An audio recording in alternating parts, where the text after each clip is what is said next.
Welcome to Jejak Sejarah YouTube channel.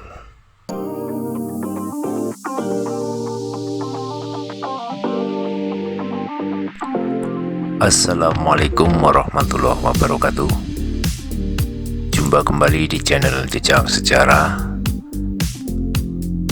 Pada video kali ini Jejak Sejarah akan berbagi informasi tentang mengenal Kiai Haji Hisyam Syuhti, penerus pesantren Leler Banyumas. Pada kurun awal abad 19, dapat dikatakan pesantren Leler adalah salah satu pesantren tertua di Banyumas.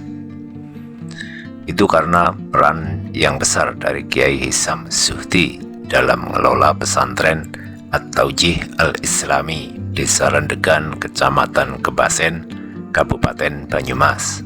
Kurang lebih sudah 100 tahun pesantren Leler berdiri. Di Dusun Leler, Rendegan, Kebasen, salah satu cucu Mbah Dito Wongso, Laskar Diponegoro, yang babat alas di daerah tersebut, juga mendirikan pesantren. Bermula dari tokoh Laskar Diponegoro itu adalah Kiai Syuhti bin Abdul Manan bin Dito Wongso, menantu dari Kiai Abdullah Suyuti. Pondok yang dibangunnya pada tahun 1914 ini dinamakan dengan Pondok Pesantren Tarbiyah Nahwiyah dan lebih terkenal dengan nama Pondok Leler. Dinamakan dengan Tarbiyatun Nahwiyah karena pondok ini mengedepankan pembelajaran ilmu alat, dan dinamakan Pondok Leler dikarenakan keberadaannya di dusun yang bernama Leler. Pondok Leler mengalami masa vakum selama 7 tahun setelah Kiai Syuhti wafat, dan baru beraktivitas lagi setelah putra tertua Kiai Syuhti yang bernama Hisyam pulang dari pondok.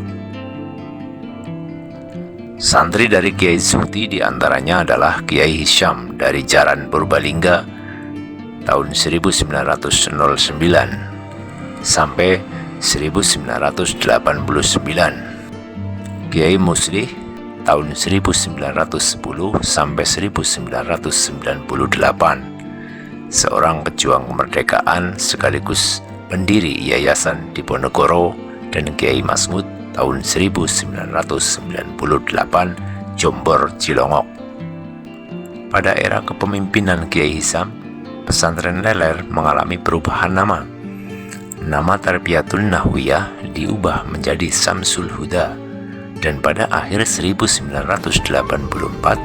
nama Samsul Huda diganti dengan At-Taujih Al-Islami. Era kepemimpinan Mbah Hisyam merupakan era keemasan kedua.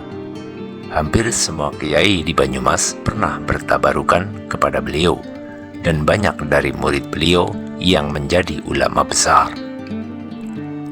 Kepemimpinan pesantren Leler sesudah beliau wafat pada tahun 1994 dipegang oleh trio bersaudara, yaitu Kiai Haji Abdurrahman Hisyam, Kiai Haji Sakiul Fuad, dan Kiai Haji Zuhrul Anam Hisyam, dan 2 orang menantu, Kiai Nasuha, Kiai Haji Nasuha Kurdi, dan Kiai Haji Sya'bani Mukri, wafat tahun 2006.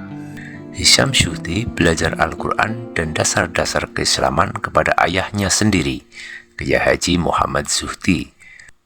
Nama yang terakhir merupakan santri dari Kiai Sanusi Kaliwedi Kebasen, pernah mondok di Pendopare, Kediri di bawah asuhan Kiai Khosin.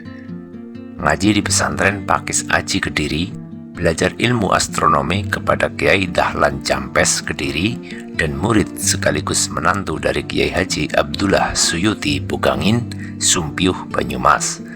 Konon Kiai Syuhti juga pernah nyantri kepada Kiai Khalil Bangkalan.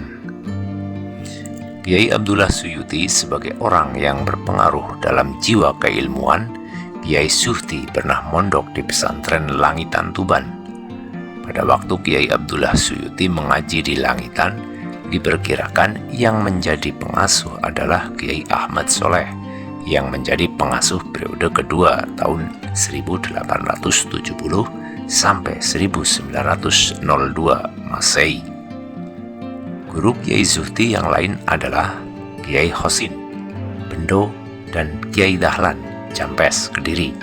Mereka berdua adalah kakak beradik, di mana salah satu dari keduanya, yaitu Kiai Hosin, merupakan kiai yang paling berpengaruh dalam pembentukan pribadi, karakter, dan keilmuan Kiai Hisam. Kiai Zuhdi meninggal pada tahun 1937 dalam usia 50 tahun.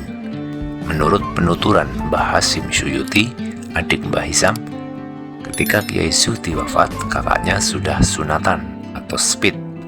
Menurut perkiraan, usia beliau berkisar 16-17 tahun. Beliau merasa sangat sedih dengan meninggalnya sang ayah dan selalu menitikkan air mata setiap kali usai berziarah di makam ayahnya. Apalagi kalau beliau melihat bangunan pondok yang kian lama kian sepi. Pesantren Tarbiyah Nahwiyah atau Pondok Leler mengalami masa vakum pada tahun 1937 sampai 1944. Melihat kesedihan Hisam kecil, Nyai Muhfilah, ibu kandungnya, dan adiknya, yaitu Kiai Hasim Suyuti, bersepakat untuk mengirim Hisam kecil ke pesantren. Besar harapan dari keluarga, Hisam akan dapat meneruskan perjuangan sang ayah. Untuk biaya mondok, Nyai Muhfilah dengan dibantu Kiai Hasim akan berusaha menanggungnya. Walaupun nanti di perjalanan pondoknya Mbah Hisam lebih banyak prihatin dan tidak terlalu mengandalkan kiriman dari rumah. Kiai Hisam adalah pendiri Madrasah Tarbiyatul Nahwiyah 1914. Perlahan tapi pasti, madrasah yang beralamat di Grumbul Leler, Desa Rendegan, Kecamatan Kebasan itu berkembang jadi pesantren At-Taujih Al-Islami. Di tangan Kiai Haji Hisam, pesantren mengalami perkembangan yang signifikan. Sebelum membina santri, Kiai Haji Hisam telah nyantri dan berguru pada Kiai Khalil bin Harun, Kiai Haji Bisri Mustafa Rembang, Syekh Hosin Bendo Pare, dan lain-lain. Ayah dulu ngaji kitab Bukhari pada Syekh Hashim Asy'ari, Tebu Ireng, dan kitab Fathul Wahab ke Kiai Haji Khalil Lasem, tutur Gus Anam, salah satu putra Kiai Haji Hisam. Sepeninggal Kiai Haji Hisam wafat pada tahun 1994, Pondok Leler diasuh oleh anak-anak dan menantu almarhum. Trio bersaudara yang kini memegang kendali Pondok Leler adalah Kiai Haji Abdurrahman almarhum, Kiai Haji Zakiyul Fuad, dan Kiai Haji Zuhrul Anam alias Gus Anam. Ketiganya lulusan Mekah dan pernah menjadi murid Sayyid Muhammad Al-Maliki. Ketiganya juga dibantu oleh menantu Mbah Hisam, yaitu Kiai Haji Nasuha Kurdi. Demikian tadi tentang mengenal Kiai Haji Hisam Zuhdi, penerus pesantren Leler Banyumas. Bila kalian menyukai video ini, silakan untuk di-like, dan yang belum subscribe silakan untuk di-subscribe, dan juga jangan lupa nyalakan lonceng notifikasi agar tidak ketinggalan dengan konten-konten dari channel Jejak Sejarah selanjutnya. Terima kasih. Wassalamualaikum warahmatullahi wabarakatuh.